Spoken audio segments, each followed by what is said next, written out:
Hello, I want to talk to you guys about observations. Okay? Observations are anything that you can see, you can smell, you can taste, all of those different things you can measure, count, right? And so we can make some observations about, for example, these sunflowers. So I can look at them and I can say they have yellow petals and green stems. And these are all qualitative observations.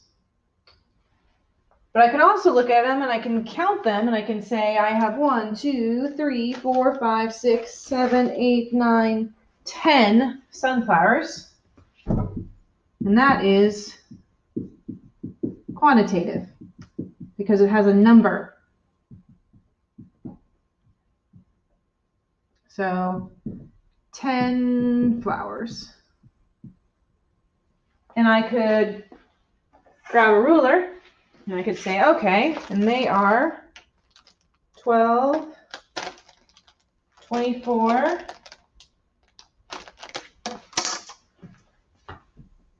27 inches long, right? And so I can collect quantitative data about them and I can collect qualitative data about them.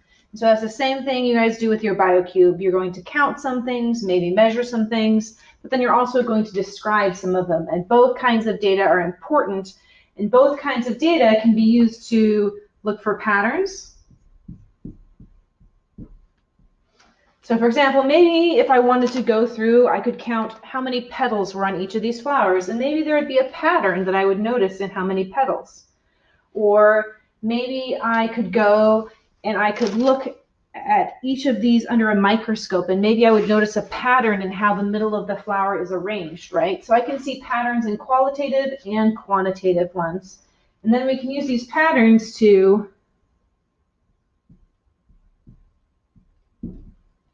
ask new questions. And asking questions is one of the most important steps in science, because if you don't have a question, then you don't have a reason to do an experiment. You're not doing an experiment if you're not trying to ask a question. So this week we want to focus on practicing just making observations, thinking about what's the difference between our qualitative and our quantitative data, and then just practicing asking lots and lots of questions.